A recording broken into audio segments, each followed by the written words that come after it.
suis lasse et que le doute m'envahit, quand vient le temps des troubles de la vie, alors mon cœur te cherche en silence, et avec toi je suis plus que vainqueur. En toi, Seigneur, je défie les montagnes.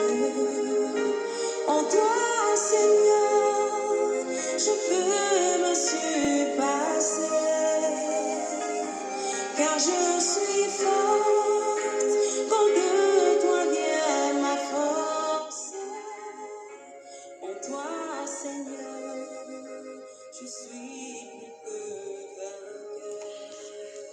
Oui, chers frères et sœurs dans la foi, je viens à vous aujourd'hui pour la journée de jeudi avec ce texte extrait de Psaume chapitre 16, verset 11, que l'Esprit de Dieu a mis dans mon cœur au début de l'année dernière. Je cite: « Tu me feras connaître le sentier de la vie, car il y a d'abondantes joies devant ta face. » Oui, quand je lis ce texte, me vient à l'esprit un autre texte, cité directement de la bouche de Jésus. Jésus ne parle plus en parabole. Il dit: « Le voleur vient seulement pour voler, pour immoler et pour faire périr. Mais moi, je suis venu pour donner la vie à mes brebis et une vie surabondante, une vie en abondance. » Moi, dit Jésus. C'est dire qu'avant lui, il y a une autre réalité spirituelle. Et qu'à partir de lui, il va en avoir une autre réalité. Avant, nous avons des patriarches qui ont vécu avec le Seigneur. Si nous prenons l'exemple d'Abraham, Abraham a connu une vie abondante. Mais elle n'a pas connu une vie surabondante. Même si Salomon avait connu une vie abondante, mais la vie surabondante que Dieu nous promet n'a rien à voir avec ce que Salomon a vécu. La vie surabondante veut dire la vie du ressuscité. Une vie qui regorge de fraîcheur et de puissance. Une vie qui est toujours suffisante à notre disposition. Et cette vie ne peut être issue que de notre communion avec le Christ. Je ne dis pas Jésus, mais de notre communion avec le Christ. Le mot Christ est le titre que Dieu a attribué à Jésus après sa résurrection. Dieu a fait de Jésus-Christ le Seigneur et le Christ. C'est cette vie promise, pleine de joie et de grâce, que le Seigneur a mis à notre disposition. Nous ne sommes que des vases de terre. Notre être extérieur rappelle la nature de Adam dont nous sommes héritiers. Mais dans ce vase de terre que nous sommes, nous possédons un grand trésor inestimable, qui est cette vie que Jésus a plantée en nous. Cette vie est celle qui était en Christ, qui animait ses pensées.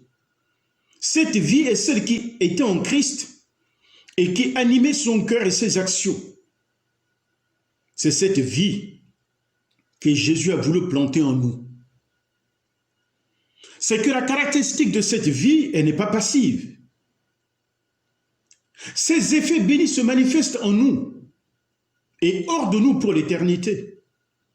C'est dire que quand on est convaincu qu'étant mort avec Christ ou Jésus à la croix, l'homme ou la femme que nous étions est également mort avec le Christ. Et si Christ est ressuscité de la mort à la vie, l'homme ou la femme que nous étions est revenu à la vie avec le Christ. Voilà le sens de ce mot. Une vie abondante. Une vie qui nous conduit à nous sortir du confinement dans lequel le diable nous a imposé des limites.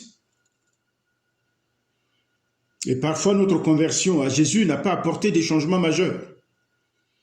Pour la simple raison qu'il nous manque de laisser manifester dans notre existence cette vie puissante, surabondante qui était en Jésus-Christ.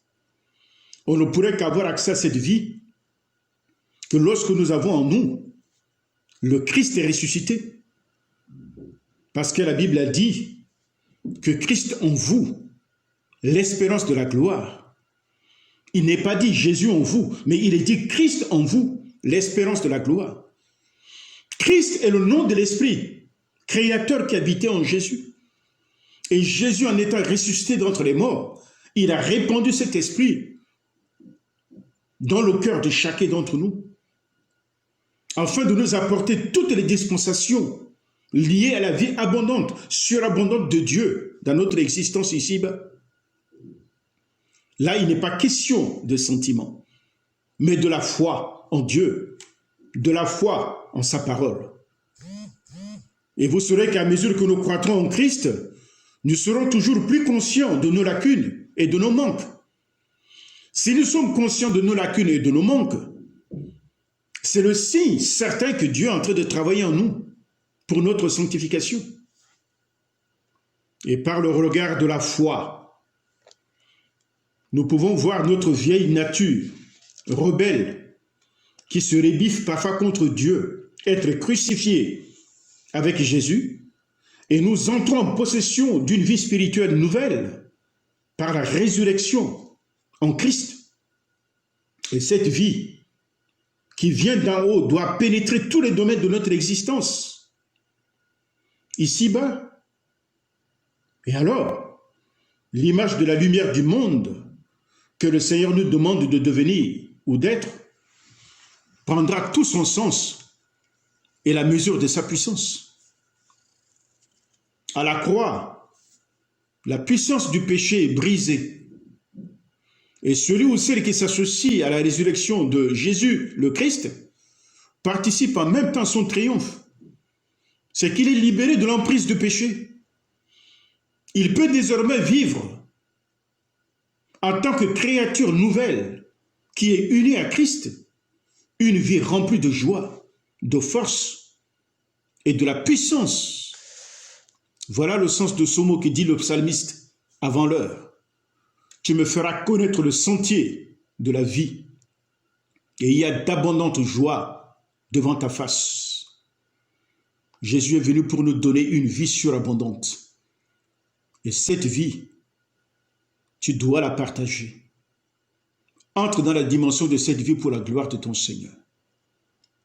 Sois béni. Je vous invite le dimanche autour de la prédication dont le titre est celui-ci. Mourir avec Jésus, c'est naître en Christ.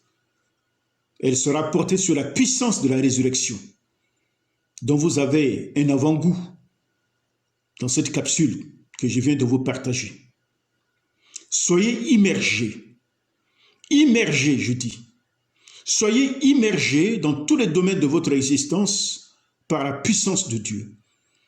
Et vous verrez bien que quand on est immergé dans la présence de Dieu, on n'a pas d'effort à faire pour brasser l'eau. C'est le souffle et la puissance de l'Esprit de Dieu qui nous porte vers les destins éternels de notre Père. Au nom de Jésus-Christ, soyez bénis. Seigneur, étends ta force et ta puissance dans la vie de tes enfants. Que par cette puissance soient brisées toutes les limites du confinement que le diable nous a imposé, afin de nous laisser vivre pleinement et librement cette force de vie qui était celle de Jésus-Christ, que tu nous as communiquée par ta résurrection. Nous rendons grâce à toi, Seigneur, pour nous avoir tout donné. Et nous voulons tout vivre pour ne rien laisser en arrière, C'est de cette manière que nous pouvons pleinement te glorifier. Dans le nom de Jésus. Amen.